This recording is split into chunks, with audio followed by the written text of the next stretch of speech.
Well, it's an absolute gift to have Julian and Katia with us. They're currently in Redding, California, but within the next few weeks, they're moving to Boston as they get ready to plant their church, Table Boston. So incredibly exciting. I've also just received this in the post. This is Julian's new book, Terra Nova, that's coming out, a phenomenal read. So the point of this interview, we're asking some friends, prophetic figures, people that we've tracked with as a church family at KXC, the same two questions.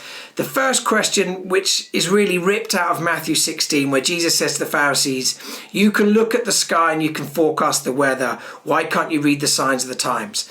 And we think it's part of our task as the followers of Jesus to discern what's the Spirit doing right now in this crazy season. How can we jump on board what the Spirit's doing? And the second question is just a bit more personal. What are you learning yourselves about life, about God, about the kingdom in this season? So we'll start with question number one. As you look at the culture, as you look at what God's doing globally, but then locally, what do you read the Spirit's doing in this moment? You know, I brought some prophetic words in November in England that there will be significant awakening that is going to begin to happen. And I'm thinking, I see retrospectively what God said, and this means I now get to lean into the moment with a hopeful expectation that what he said is still true, that he hasn't changed his mind. And so I think for me, that's been the internal process as someone who prophesies regularly, is actually connecting the dots again, saying, God's been speaking. Personally, God spoke to us about a season of delay before we step into moving into the Table Boston. And we had our delay wonderfully planned. But God has extended that delay. And in that, we've seen God add to us. We've seen God grow our team. Things that we could never do through the arm of our own strength, God has done through his working things out, even in the midst of a global pandemic. So I think for me, it is the expectation that the best is happening. It's not still to be, it's not still to come. God is using the shakeup, as he always does. He uses the worst moments that we think nothing good can come out of it. And he goes, I can make something happen here. And so I feel like we are on the edge. We are we're ankle deep in the rising tide of a spiritual awakening. Yes. That is going to hit the world. And so it's really exciting time to be alive. And I was at one of those gatherings, where you shared some of that stuff, about the gospel's going to ring out. And again, even some of the research that's coming out of the UK right now, a piece of research commissioned by Tier Fund, that almost 25% of the population have tuned into online church services. In the demographic of 18 to 30, it's 34%. So there's a generation where their spiritual hunger's alive and they're beginning to tune in. It's incredible. Katia, same question to you, because I know both of you spend a lot of time traveling the world, speaking into the church. So you have a really unique perspective, not just in terms of California, but through all of your traveling. What do you see the Spirit doing right now?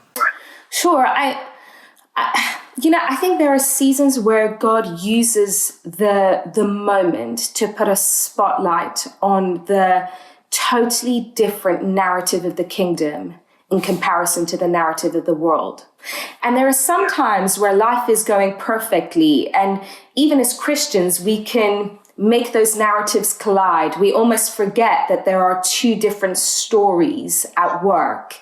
But there are moments like this where one narrative goes so negative that it allows the kingdom narrative to completely cut across. I believe that's God's intention, to allow that narrative to completely cut across. And if we as Christians have the wisdom and have the ears to hear what the Spirit is saying, then we then have the opportunity to jump in on a kingdom narrative that is completely different to the narrative and to the voice that the world is using in that season.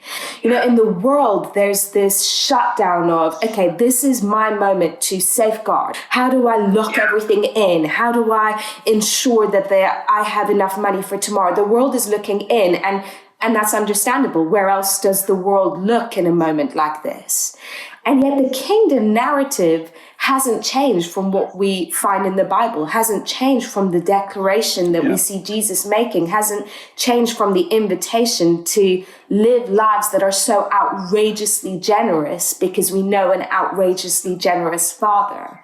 And so I feel like even in small details like that, although they're small when you say them, they're not small when you look at your bank balance, right? But even in details like that, I believe God is putting a spotlight on what the kingdom sounds like in such an alien way to what the world sounds like, and is inviting Christians to step up and inviting Christians to we can make a sound. We can agree with a sound in this season. We can agree with the sound of disappointment, of this is over, of, hell has come on earth, all of that.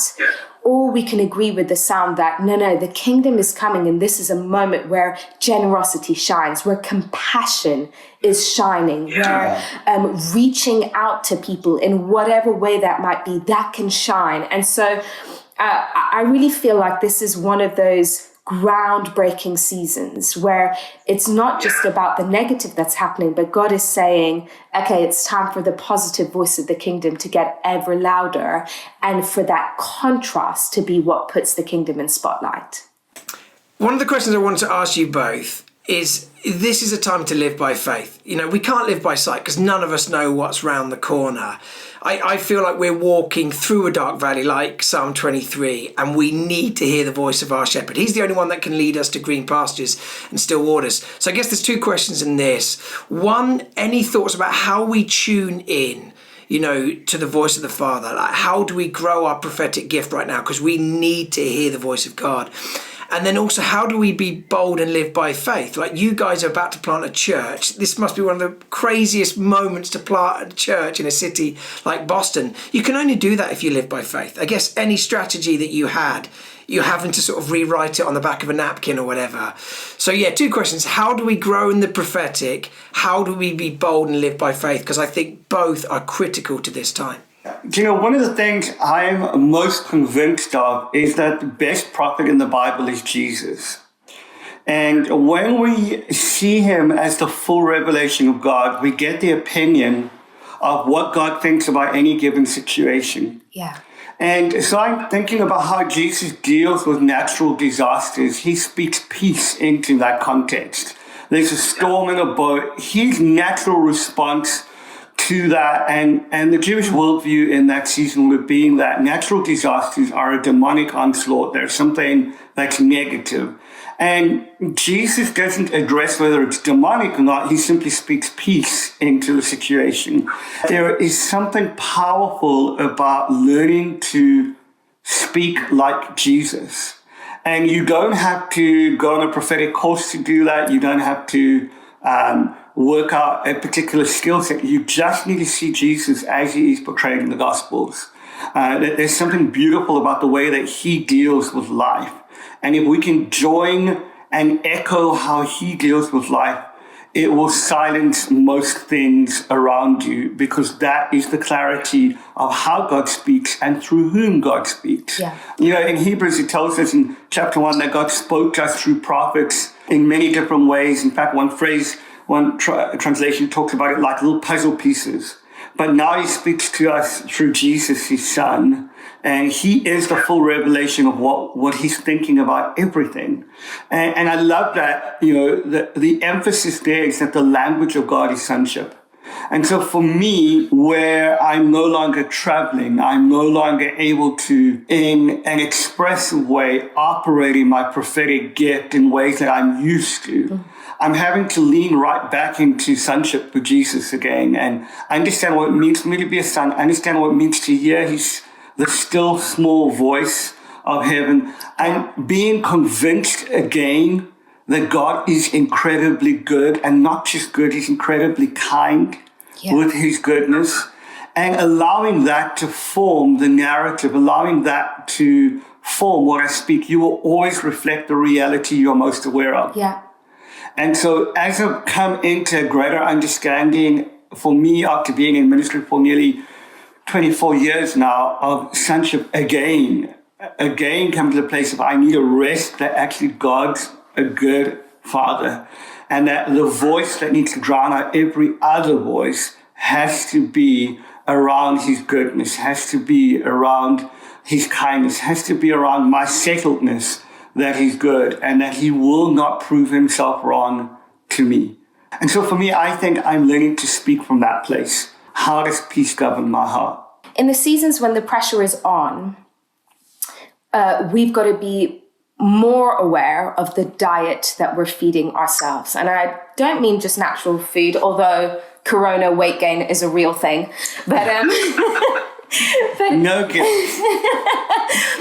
But in these seasons where we're thinking, how do I keep walking in faith? How do I step out in boldness? How do I hear the word of God? Well, the question before that is, what am I feeding myself? What am I allowing my attention to be turned to?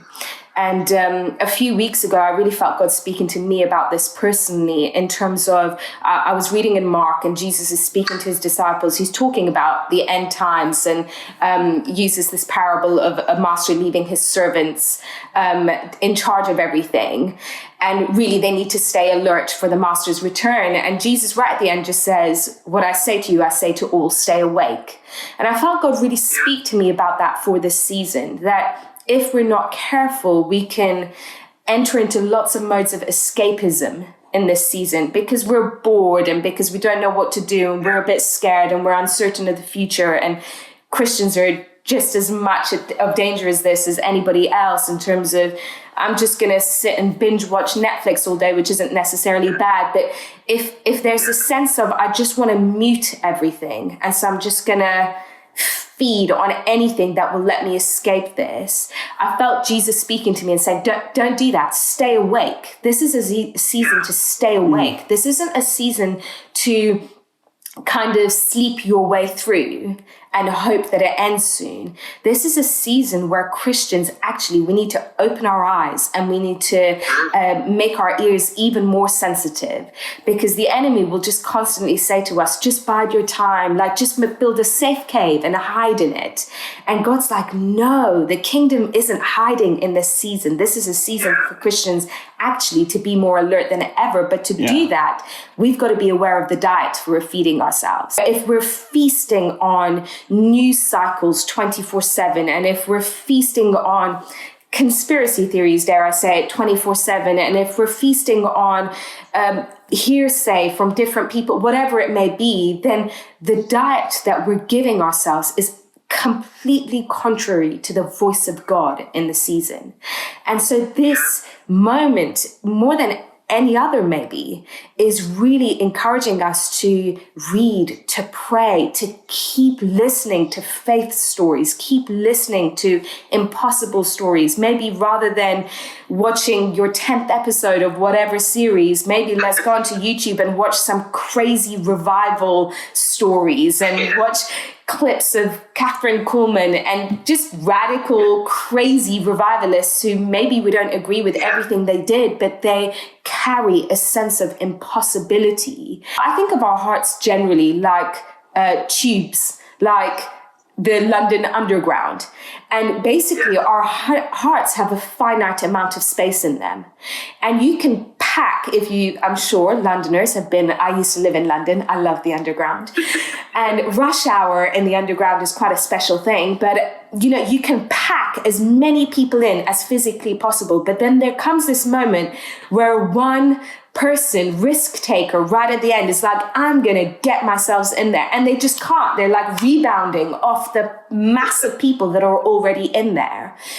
And that's what we need to do with truth in our hearts. We need to so pack our hearts so full with truth that it's like that last person underground moment where the enemy tries to bring in a lie. It's like there actually isn't any more room on this train. There is no physical space on this train for negativity or for discouragement or for doubt, because we're so using this season to invest, to pack full our hearts with truth, with scripture, with testimony, with worship, whatever that may be. And so I think that's the route to staying bold, to staying faith-filled in this season, is intentionally feasting so much that our hearts are packed full and there's no room for anything else. Yeah, I love that. That's incredible. Final question then, just personally, what are you guys learning?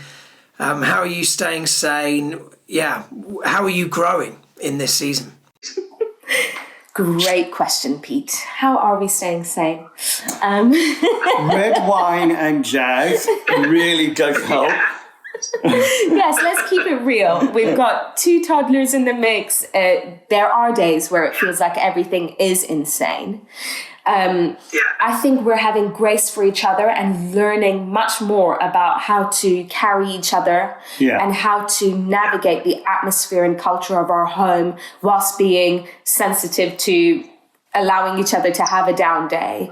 But I think it's been a great thing of learning how to speak hope and peace whilst allowing someone to process disappointment. And I think we're definitely growing in that with each other. When one of us is feeling disappointment, not squashing that and saying, no, there's no room for you to experience anything other than whatever this bliss in this home, but rather allowing the processing of disappointment, which I think is so important. We have to process pain to get to the other side, but still encouraging a culture of peace in that processing, I think. Yeah, I think for me, 2 things. I think my poor family has been subjected to me singing worship songs randomly.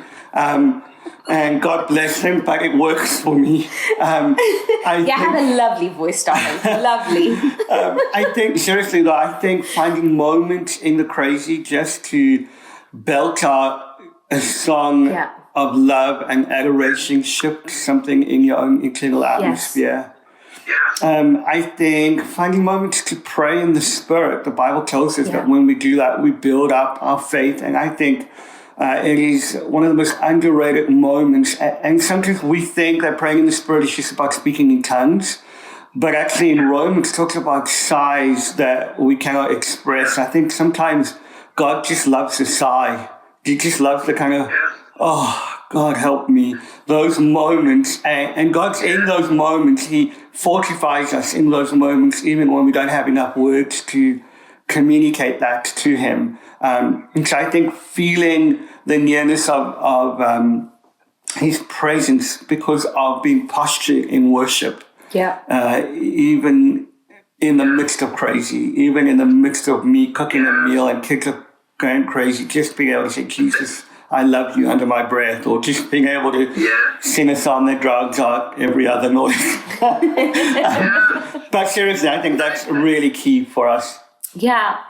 And just on a really practical level, I was noticing that because we're spending so much more time at home, obviously, that our time on social media, for me, was going up exponentially because my time wasn't filled with all the running about and the meetings that I normally have. And so it was a few minutes here and a few minutes there. And by the end of the day, I'm like, I've read a lot of junk today. There's just, you're just not even aware of it because it's a couple of minutes while the kids are screaming around me.